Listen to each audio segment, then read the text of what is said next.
Hi guys! Welcome to my channel! So for today's video guys ay mag-unboxing tayo ng binili ko sa Lacoste! Yeah! Actually guys, hindi siya unboxing dahil nakalagay siya sa paper bag. So, unpaper boxing. What? Corny. So, eto na guys. So, pumunta ako ng mall kanina para bumili ng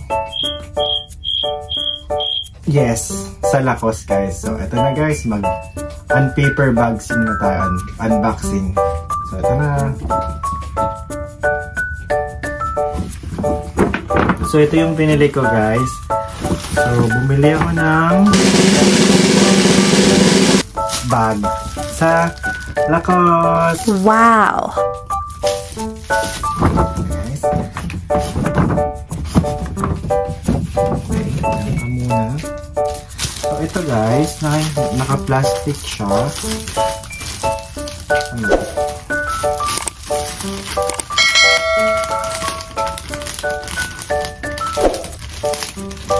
So, yun. Plastic bag. So, ito yung reporter's bag. Reporter bag ng Lacoste. So, ayan guys. Ito. Guys, original niya guys. Ayan. Mukha lang walang pambili pero original talaga ito guys. So, ayan.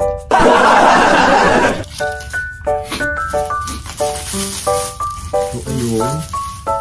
Another plastic. Meron parang paper na ano. Malapit. So, guys. Taran! Wow! Guys, tignan nyo naman, oh. Kung gaano siya kaganda. Napakaganda ang pagka-leather niya. Yes!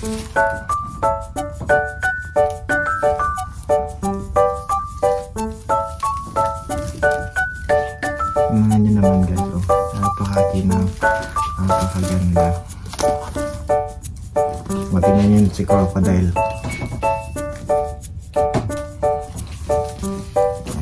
Tignan naman natin kung ano ang nasa loob ni reporter's bag. So, ito. Meron siyang parang papel dito. Ayan, bubuksan na natin kung anong laman niya. So, ayan, todo. Ito sila. So, brand new talaga guys. Binili ko sa Lacoste store dito sa UAE. So, ayun.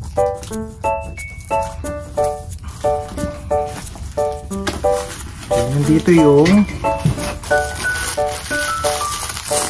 strap niya guys. Okay. Yung strap ni Lacoste. O tapos meron siyang dust bag sa loob.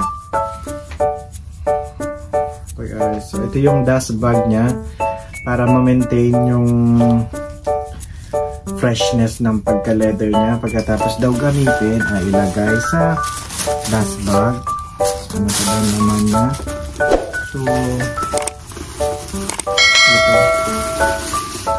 So ayun, kalat na lang pala.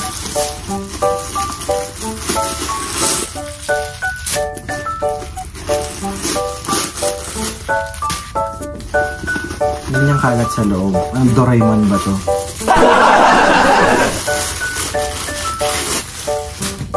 So yan guys, tignan nyo sa loob niya.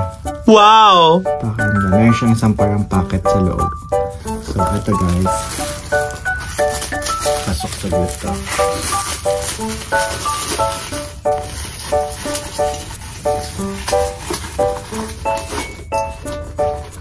So ayan. Papakita ulit sa inyo guys. So ito yung binili ko ng leather bag. Pure leather bag sa Lacoste. Ito yung bagong design nila. Ang pangalan nito ay Reporter bag. So ayan guys, tingnan nyo, napakaganda. So hindi ako talaga manghinayang na bilhin ito dahil napakaganda guys. Ano naman. So comment down below lang guys kung ano masasabi niya dito sa bagong bag ko ng Lacoste. Thank you for watching. Bye. Much love.